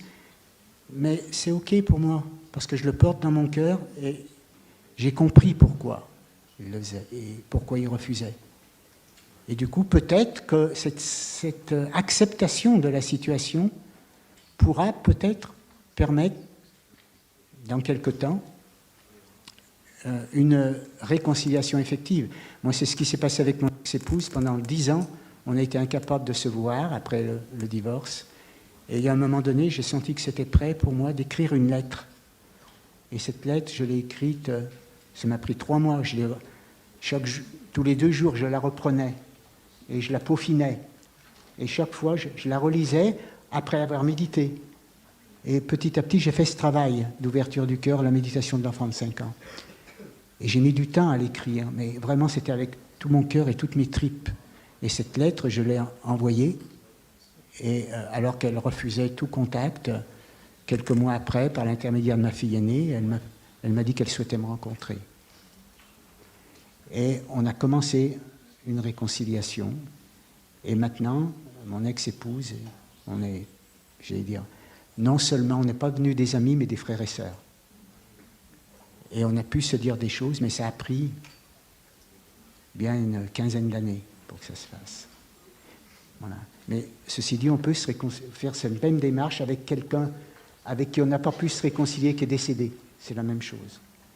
Et ces personnes-là, quand on entre en réconciliation par l'écriture ou par la méditation avec une personne décédée, on parlait des rêves tout à l'heure, on peut avoir des rêves de réconciliation qui viennent. Et c'est ce qui s'est passé pour moi avec mon père décédé, avec qui je n'avais pas pu faire suffisamment de réconciliation.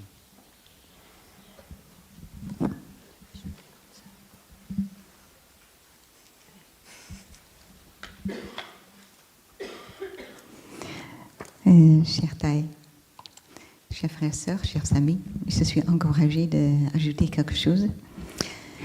Alors, nous vivons en communauté à la monastique. Nous sommes mariés avec... moi, je suis mariée. Nous sommes mariés avec une 60aine de sœurs, non? Voilà. Il faut le faire, hein? Il faut le faire. C'est très bien. Et d'autre côté, c'est aussi, ça demande beaucoup d'investissement, de l'énergie. Voilà, donc il y avait dans mon mariage-là quelques relations qui aboutaient à une porte fermée. Ça n'allait plus. Et je me suis posé la question, est-ce que je veux être... Est-ce que je veux avoir raison ou est-ce que je veux la réconciliation? Il faut faire un choix. J'ai compris ça, après quelque temps, qu'il fallait bien faire le choix. Donc, j'ai aussi regardé, comme Marc disait, en anglais, on dit il faut 2 personnes pour se battre. Ou bien il faut 2 mains pour casser une baguette avec laquelle on mange. Vous avez essayé ça avec une main, ça ne va pas, il faut 2. Donc je me suis dit, moi je suis une de ces mains.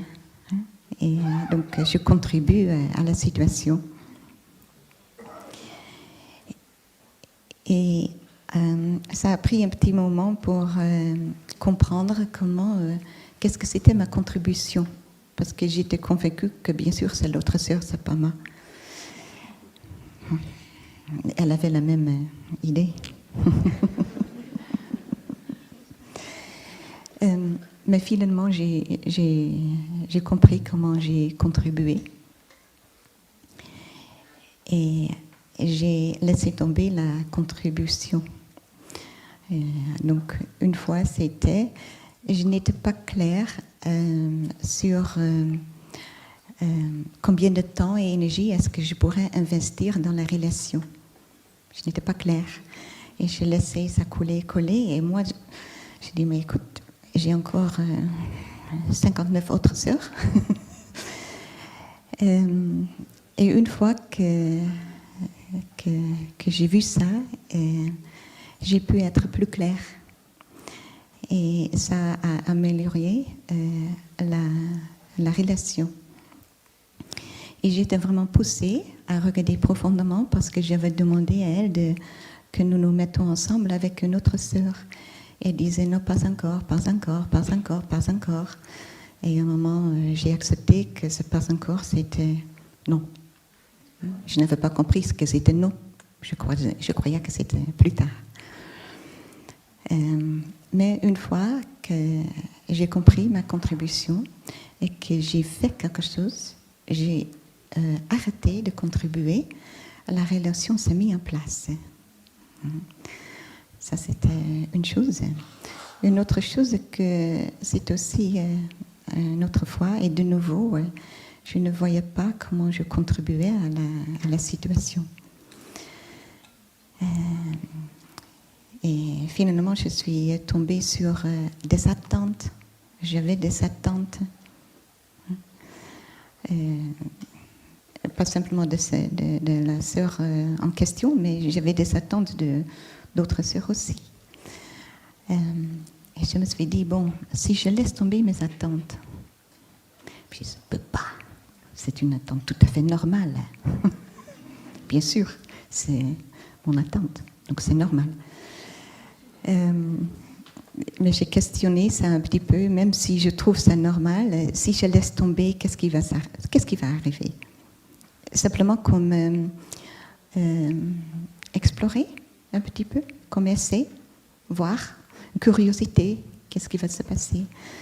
Donc j'ai laissé tomber l'attente que j'avais de la sœur, et voilà, ça y est.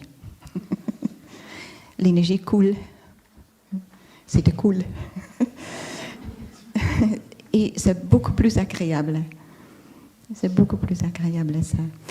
Donc, c'est simplement pour donner quelques exemples que Marc avait dit, notre contribution. Et est-ce que je veux avoir raison? Est-ce que j'insiste que c'est moi qui ai raison? Ou est-ce que je veux la réconciliation? Et réconciliation dans le contexte que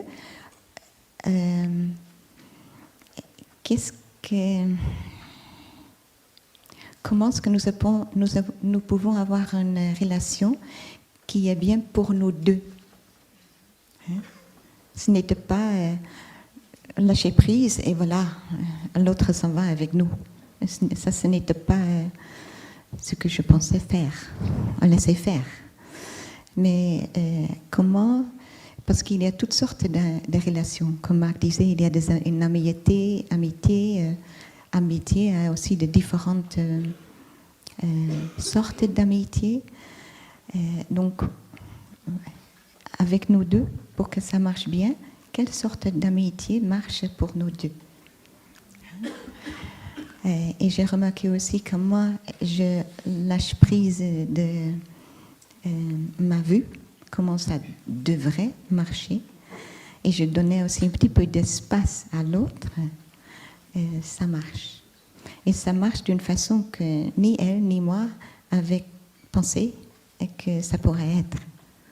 Donc ce n'est pas sa façon, ce n'est pas tout à fait ma façon, mais c'est la voie du milieu. Pour que je puisse respecter moi-même, mes besoins, mais aussi lui laisser la place de pouvoir respecter ses besoins. Voilà. Donc, rester sur notre vue ou aller dans la direction de réconciliation. Merci beaucoup de votre écoute.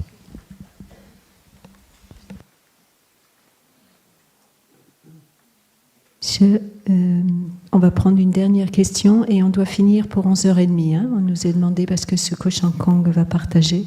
Donc si Michel, tu peux être brève, si tu veux avoir une réponse un peu brève. Merci beaucoup Michel. On va d'abord écouter un son de cloche, puis après tu pourras poser la question.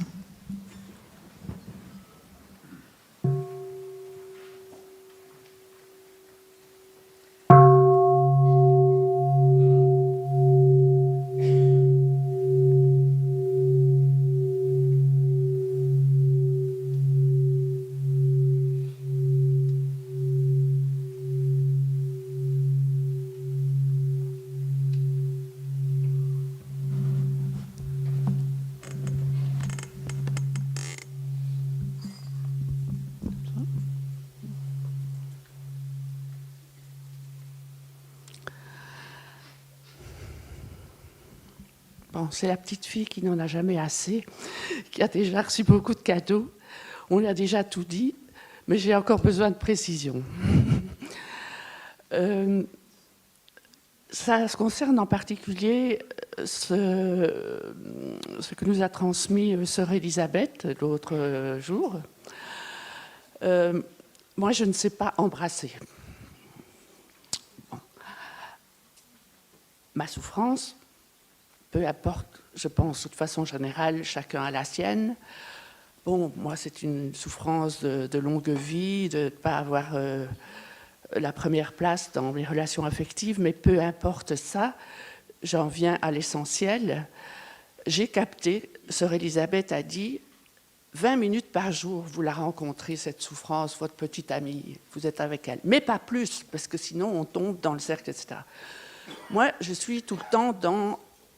Je suis aussi avec la glace dont parle sœur Dao, bien sûr. Bon, qui a été coupée dans ma vie, parce que c'est une souffrance de vie. Je suis née là-dedans, et à 75 ans, je suis toujours là-dedans. Bon, c'est le trio dans le couple, etc. Bon, alors, je veux rencontrer cette souffrance. La vie me la renvoie à l'âge que j'ai encore maintenant, dans une relation avec un homme. Mais comment en faire quelque chose, comment je peux dire, qui évolue, c'est-à-dire ne pas rester dedans.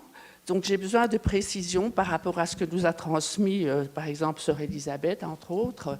Vous la rencontrez à un moment de la journée, vous coupez vos activités ou quelque chose comme ça, vous la rencontrez parce qu'elle est là tout le temps. Enfin, je ne sais pas si je suis claire assez dans ma question, mais au lieu de... Je me réveille, ça revient, qu'est-ce que je fais avec ça? Je ne sais pas si c'est assez précis.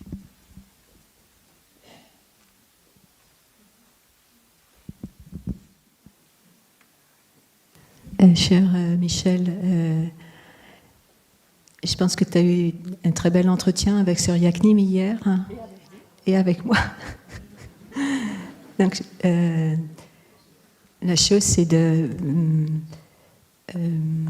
par exemple, moi ce matin, j'avais beaucoup ma tête et hier soir, il y a beaucoup de choses, et donc beaucoup de choses qui venaient dans ma tête.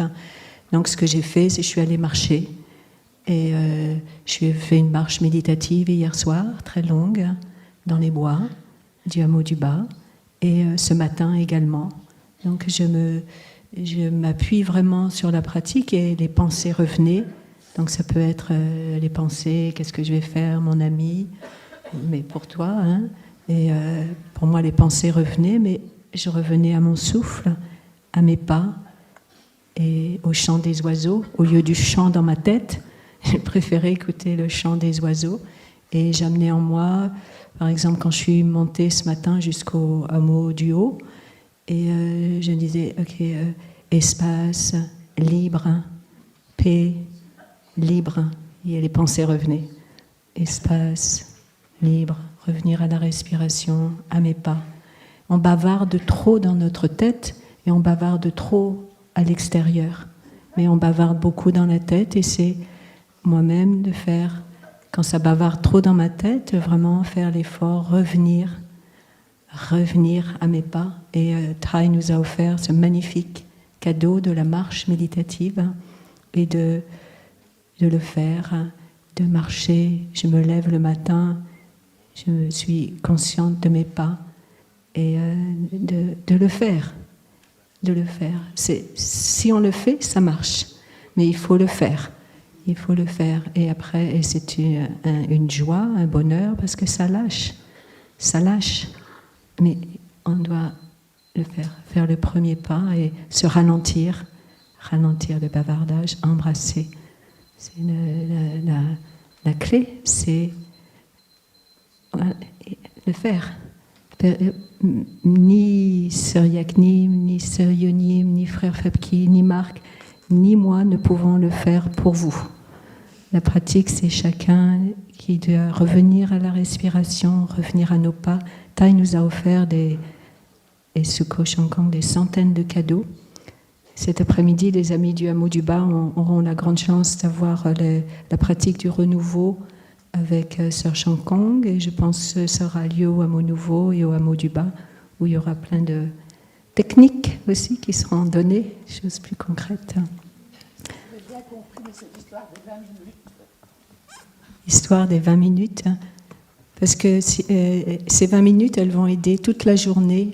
Ça parfume si on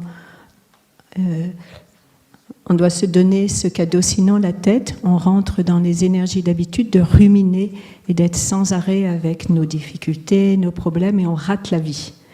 On va arriver sur notre lit de mort et on va s'apercevoir, ah, j'ai raté la vie. Or, on a 75 ans, donc chaque moment est unique et précieux. Il faut le vivre à 100%. Mais si toute la journée je rabâche mes soucis ou ce que je voudrais que la relation soit ou ceci, on rate la vie. Donc ces 20 minutes, on s'accorde, on s'embrasse, on prend soin de ses pensées, et le reste de la journée, on apprécie d'être avec là. On a plein d'amis de pratique, on apprécie de pouvoir encore marcher, de pouvoir voir, de pouvoir entendre.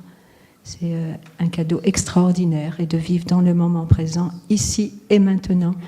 J'ai ce cadeau extraordinaire de pouvoir encore marcher, de pouvoir respirer, de pouvoir être avec plein d'amis de pratique. Voilà. Et peut-être Sœur Yoni va ajouter un petit peu aussi pour toi. Merci beaucoup.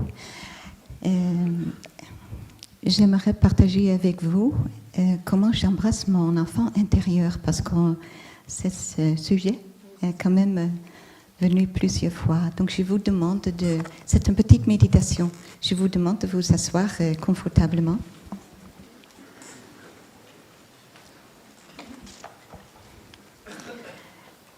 On peut le faire pour 20 minutes, mais on va le faire dans quelques minutes, simplement pour que vous le sachiez. Voilà. Donc nous allons revenir à notre respiration. Et avec la respiration, nous allons ramener notre esprit vers le corps.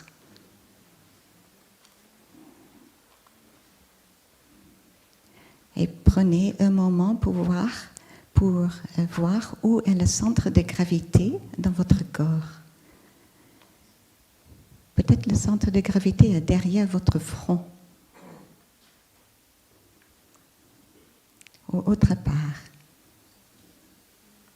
Maintenant, faites-le descendre dans l'abdomen, bien au milieu du corps, ce qui va nous rendre stables et aussi libres.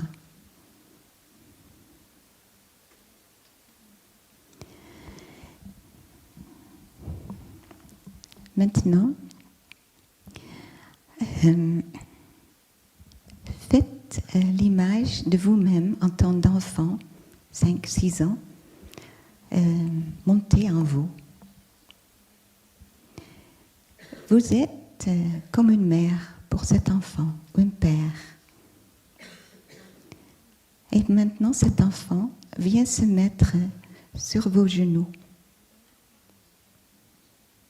Et vous le sentez physiquement, comme l'enfant se presse contre vous, comme un enfant fait quand il cherche de sécurité, d'amour. Et vous sentez ce petit corps dans vos bras, sur vos genoux. Et vous le tenez tendrement. Vos bras autour de petit enfant. Vous l'acceptez, comment se recule contre vous, il, elle.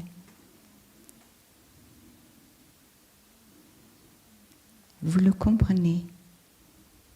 Vous savez ce dont elle ou il a besoin.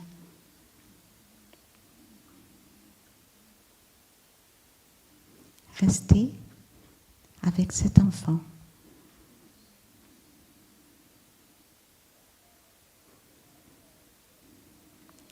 Avec l'amour de quelqu'un qui comprend.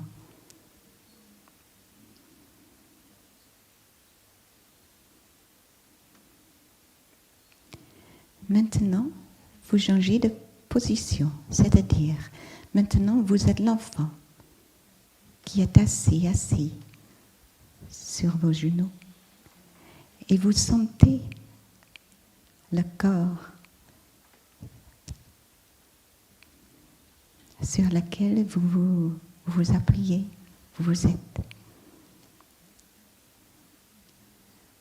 Vous sentez les bras autour de vous, les bras d'une personne qui vous aime, qui vous comprend. Vous êtes en sécurité.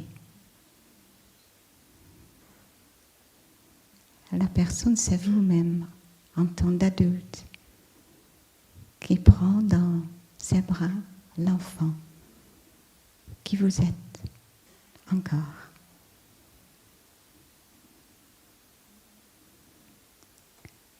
L'enfant se sent accepté tel qu'il est, se sent compris, aimé, en sécurité.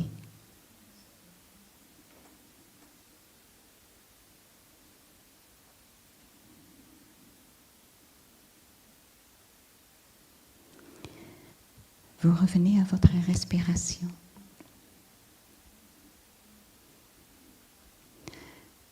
Vous savez, de cette manière, vous pouvez toujours prendre votre petit enfant intérieur dans vos bras.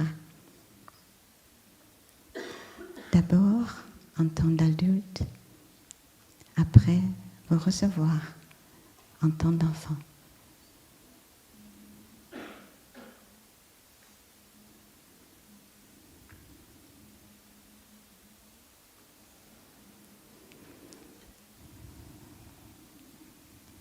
Être conscient de votre respiration, vous êtes conscient d'être assis, assise,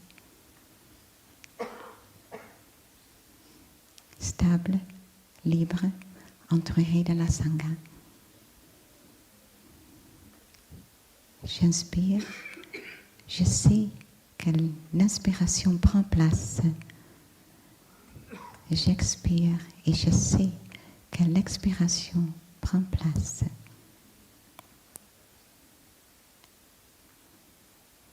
J'inspire, je suis vivant. J'expire, je souris à la vie.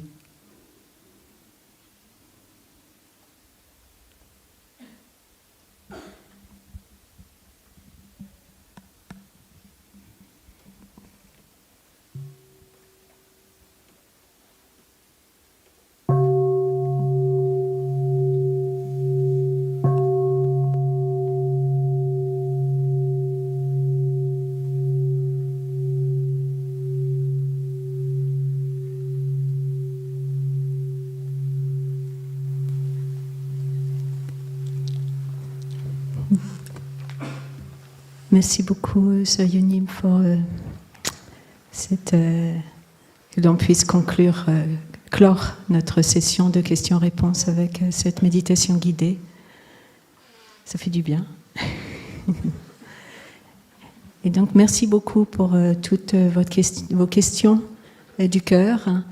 Et merci beaucoup à mes frères et ma grande sœur pour les réponses. Les questions écrites, je vais les remettre à Suko Shankong, qui demain, dans son enseignement, peut-être intégrera des réponses aussi. Et aussi, dernièrement, il y a un livre de notre maître qui n'était plus disponible en librairie et qui maintenant est disponible, qui est un livre de méditation guidée que je recommande vraiment avec tout mon cœur, parce que pour moi, avoir pratiqué la plupart de ces méditations offertes dans ce livre, c'est un merveilleux outil, on pourrait appeler comme ça, mais un cadeau du cœur de notre maître pour nous aider dans notre chemin de transformation. Ce livre s'appelle « Un lotus s'épanouit ». Il a été révisé et réactualisé, les phrases, ajouté d'autres méditations, et c'est quelque chose de fantastique. Donc, je ne sais pas si ils en ont disposition dans la boutique, là, Peut-être ça a déjà été vendu, mais vous pouvez le trouver chez Leclerc. Parce qu'il y a un de mes frères, moi c'est un livre, on a travaillé dessus, Sardinim, avec beaucoup d'autres amis, et on l'attendait que ça soit, qu'il puisse sortir. Donc il est sorti chez Très Daniel, et il y a un frère la semaine dernière, ou il y a 15 jours, qui m'a dit « Oh, tu sais, j'ai vu le livre, il est en grand display, enfin, il est montré chez Leclerc. Hein. » Et donc vous pouvez le trouver chez Leclerc. Un lotus s'épanouit. C'est le cadeau merveilleux de notre Maître. Et là, donc nous invitons... et il y a bien sûr plein d'autres livres. Hein. Il y a le livre, on a parlé beaucoup de l'enfant intérieur, qui est Prendre soin de l'enfant intérieur, qui est chez Belfond, qui est un livre merveilleux à voir. Hein. Donc là, je pense on va inviter Suko Shankang et Frère Faplu qui est là, qui vont parler. Peut-être on va écouter un son de cloche et nous on va... se lever, saluer, puis ensuite sortir. On vous laisse la place? Non? On reste là? Ok, en famille alors. Mais tu t'assois sur le chaise. On va écouter 3 sons de cloche, et puis ensuite, Suko qui est assise là et Frère Faplu vont partager sur... voilà, il y a des chaises, si tu veux t'asseoir.